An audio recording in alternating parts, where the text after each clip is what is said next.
a little bit about design though, since that was kind of one of the pieces. And let's start with frequency, because I think that's kind of it's an easy but not easy answer. Anybody found something that works well as far as maybe time of week? The problem with that, I'll say this, is from my experience in working with a lot of different nonprofits, it totally depends on your audience. And so it's one of those things that what might be right for you isn't going to be right for me, isn't going to be right for you or you. So the best thing to do there, I would say, is to ask your audience. So if you've not done some type of survey to find out, hey, what's the best way to communicate with you? Do you want it, like we had demographics that had some older populations in them, they still preferred a snail mail copy of something. So, and that kind of surprised us, honestly. So we were trying to move towards a digital e-newsletter versus printing a 16 to 24 page quarterly newsletter. But it was kind of a struggle because we realized, more than half of our list is saying, no, I still want this one hard copy thing. So I would suggest that you ask your audience if you haven't done that before. As far as frequency, it kind of also depends. It's a little tough. What have you guys found that works well? Anything in particular?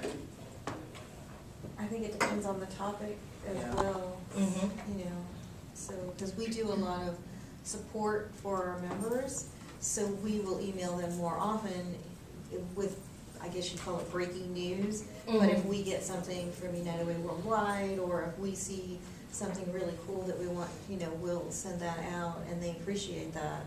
So I don't know, when I worked at Prevent Child Abuse with donors, we didn't do more than once a month, but that was our audience.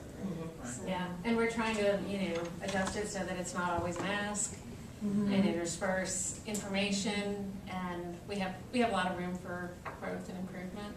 What are the types of things that you're sending out to your constituents? So mostly we've been sending out asks, but we also send out success stories. Our constituent base is so varied that, certain parts of it will get education, invited to educational meetings. But that's only a small segment because we don't have those across the state. So the messages that are going out to most people are really just asks, sometimes a success story. Okay. And sometimes a little bit of a advocacy update, what's going on.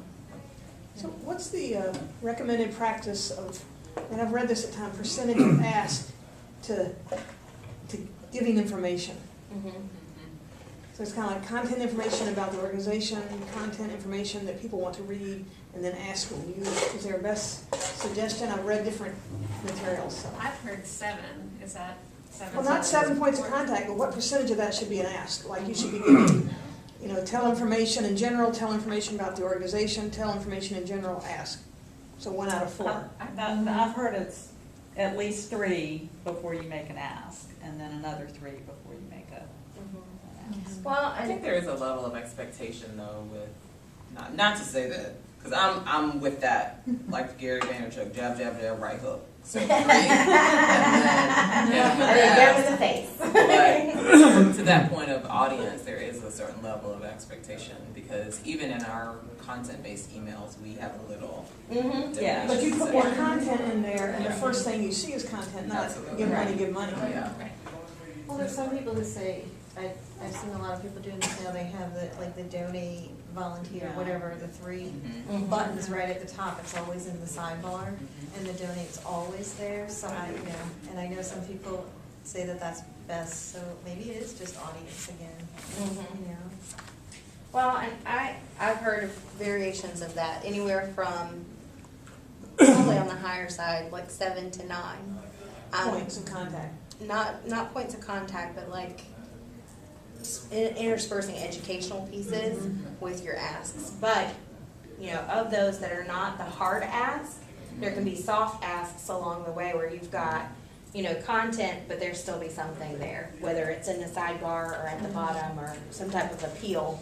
But the main thing there is you want to show that there is a level of education that you're providing to your constituents. Well, and I think it depends too on how you word the ask. So in my consulting practice, I've worked with e-commerce companies, and so we would literally send emails every single day. Here's a sale, here's a sale, here's a sale. But because there's a clear exchange of value for value, people don't always feel the same, whereas like nonprofits where it's like, please give us this money. All right, well, what am I getting in return? Any other things we can help her with, or other people struggle with that too? Have you tried A/B testing? You use Constant Contact, right? Yeah. I think you can, I Yeah. haven't used Constant Contact for A/B testing, but I Mhm. think you can do it automatically or some way, right? Yeah, I think they there's a just way. started doing that. in Yeah, the I last haven't couple looked into design it, so. elements. But that'll help, you know, Mhm. when you get the best opens or what type of content and stuff. Mhm. So Erin, what do you find, given that you have such a large Yeah, market? no, I'm actually not involved in marketing, so I can't say that with Okay. any helpfulness, yeah. All right. So, one of our other topics was on, design elements, which is I always hated that, even though I'm kind of like the nerdy person who can fix them all, go into the HTML code and fix it, and be like, yes, I conquered that space. But it's one of those things where, I mean, we've all had those moments, right? Have you done that? Come on, I know you have. If you're sending emails, you've totally done it, you're behind the computer. But, you know, it's one of those things where it's nice because they do set up the kind of the templates for you, but they're not always the best, or the layout's not exactly what you want it to be. The other downside to that is that we realize too that some of that is beyond our control, because the end user ultimately has final say in what they want their inbox to look like, right? So you can set up your fonts and your even your background colors on your screen and your email to be some crazy picture that you want it to be, right? So we don't have a lot of control. What we can assume is, okay, well, these providers, whether it be MailChimp or Constant Contact, they're the ones who have expertise in this design element piece, and each of those templates is set up to be, for lack of a better term, not faulty when it gets to the end user. But the more we manipulate those templates, if you notice, the worse they get sometimes, or you start to realize that, oh, I just created this really bad space. And that's because what they've tried to do with the template is make it where it doesn't mess up. So some things that drove me crazy usually were little things like spaces, or trying to do even like bulleted lists where you sometimes would lose a bullet and it would go in or something Yeah. like that. And so it's going back to the HTML code sometimes to try to fix it. But what are some struggles that you guys specifically have around the design that we can maybe address? Particular things. Who raised that concern? Yeah. Grab me out, Maple. For us, our struggle is just the responsive design and Mhm. making sure that we don't break the code Mm-hmm. in Convio to maintain that responsiveness. And the second part of that is knowing what it looks like in all different Yeah. email systems. Yeah.